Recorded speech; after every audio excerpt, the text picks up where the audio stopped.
Kia ora. In this video lesson, we're going to be talking about the Waikato cycleway, practice Aromatawai.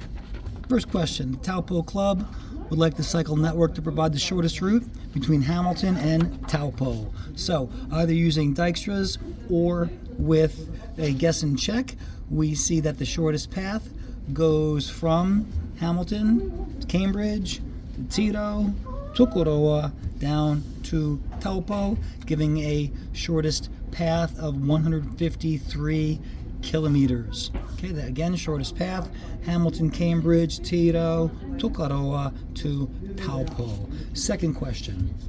The Hamilton Club would like a network of paths that connect all towns, with the resulting network costing as little as possible.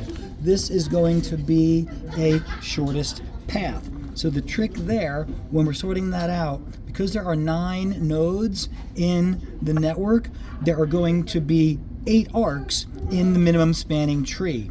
You start by choosing the smallest one. And what I've done, I've gone ahead and highlighted it. Good way to keep it all straight, and especially helpful so you can see when it does form a network, or rather when it forms a circuit. That way you would not choose that arc. So here are my listing of my 8 shortest ones, and if I did come across one where it would have formed a circuit, put a little cross through it so I know not to choose that one in the future.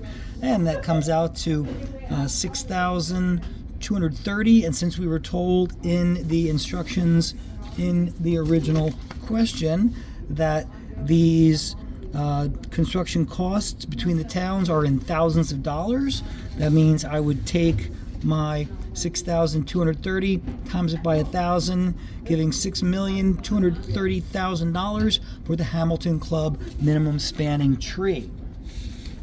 Okay, third question. The Tiro Club would like a network of paths that connect all towns, with the resulting network being one with the greatest scenic value. Well, that's not one we've really covered, but instead of it being a minimum spanning tree, this is going to be a maximum spanning tree.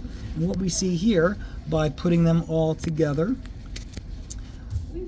I went ahead and I chose the largest ones, and as long as it didn't form a circuit, largest ones highlighted in there.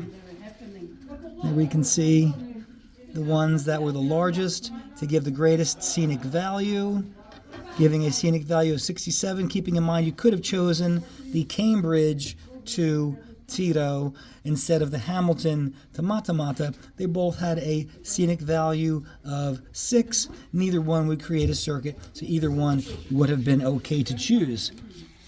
And then the last patai in this practice Aromatawai, the Tokoroa Club have no views, but have asked if all the possible paths were made, whether they would be able to cycle along all the paths to visit all the towns without repeating a path, starting and finishing at Tokoroa. Well, there, what we're looking at is, do we have a traversable network? Okay? So, by looking at whether all the nodes are even or odd, what we see is that Matamata was an odd node, and the only other odd node was Te Kuiti. So if those are the only 2 odd nodes, you can start at one odd, finish at the other. But since Tokoroa is not an odd node, we're able to say that Tokoroa Club cannot be the start-finish point. With exactly 2 odd nodes, the network is traversable, but you would need to start-finish at Matamata Te Kuiti or vice versa. All right, so there is gone over our Waikato cycleway practice Aromatawai. Any patai, send them my way. As always, thanks for watching. Maori mahi, maori ora, ka kite ano.